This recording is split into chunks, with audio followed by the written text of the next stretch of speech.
Good afternoon, everybody. Happy belated Thanksgiving.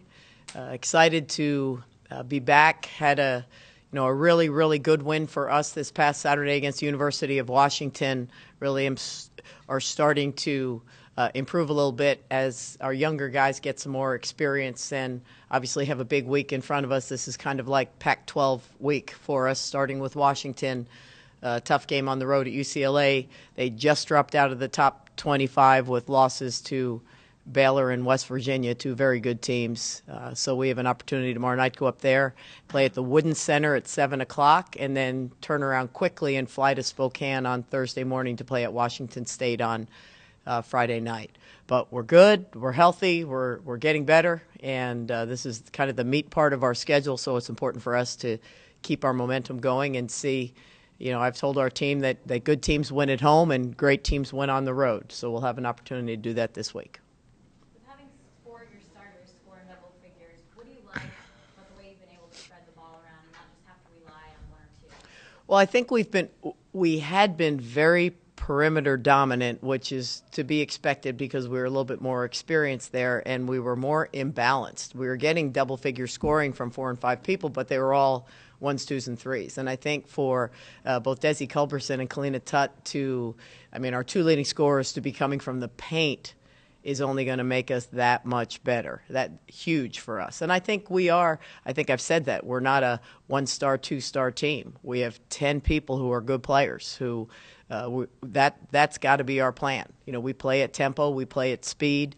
That's why we were able to beat DePaul, because we frankly had a little bit more depth on the perimeter we just ran at them. We got to do the same thing tomorrow night and consistently. So with that kind of success is confidence, and that's huge. A couple of our young guys aren't quite there yet, but they're going to have an opportunity to play this week. Hey, Beth, this time last year you were 1-4, this time you're 4-1. What's the biggest difference? What's the biggest difference? Well, we have terrific guard play, and we have 7 new people.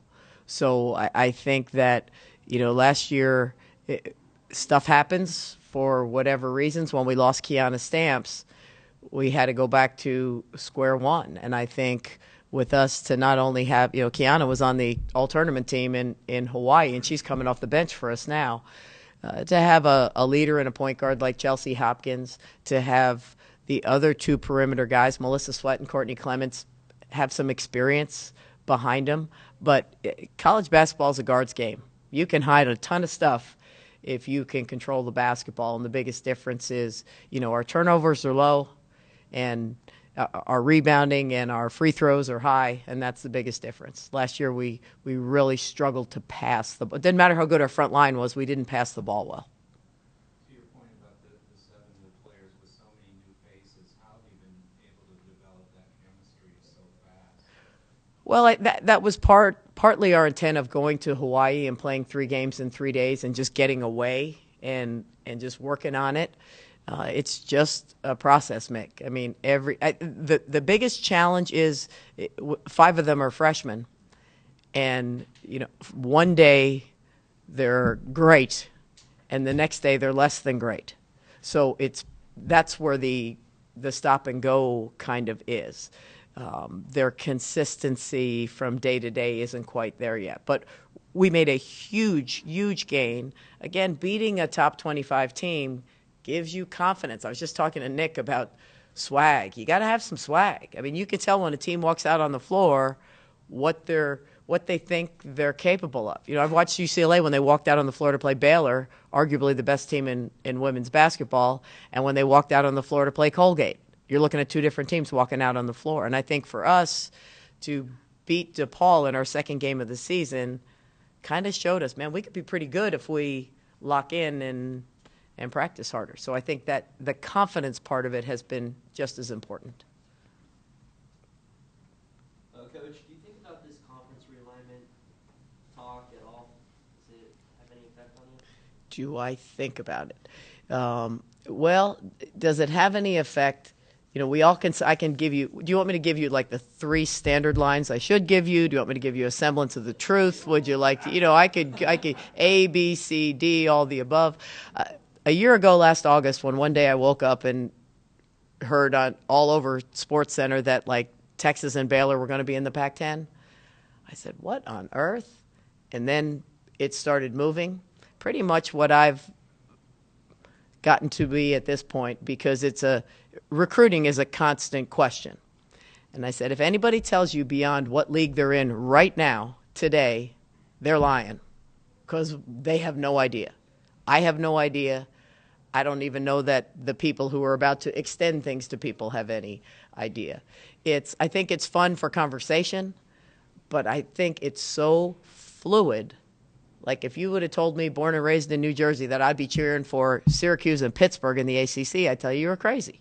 I think we've kind of all lost our minds, so anything could apply and do. So I have confidence. This is what I like, that I think we have a great leader in Jim Sturk. I think he's aggressive.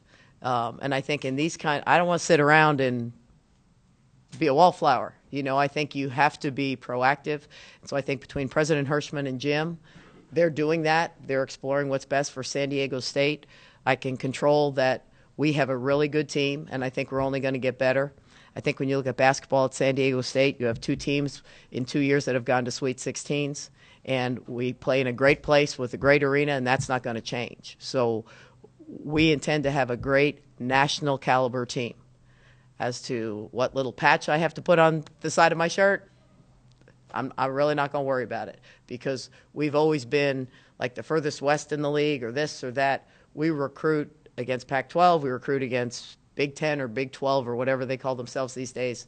So I don't think it's going to change our world much in terms of what we do at San Diego State. Did I answer anything at all?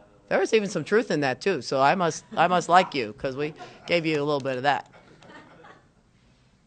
Beth, you've already got one win against the Pac-12 team in Washington. How much more credibility does it give your program if you can win these 2 games on the road coming up? Well, I mean, to win 2 road games is huge. Credibility, that's the excitement. The challenge that Rocky has is you can like lose on Labor Day and be ready to, like, it's over. Basketball's built to get ready for March. And you're right, we have taken some hits in our league with comings and goings, and every game is an opportunity for a resume.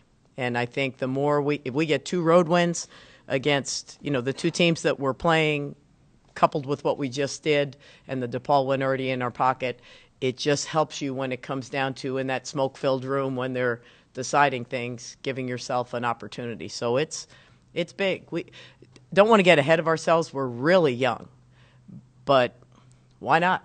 Why not? We have really good athletes too, so we can cover up mistakes as we learn. It's big.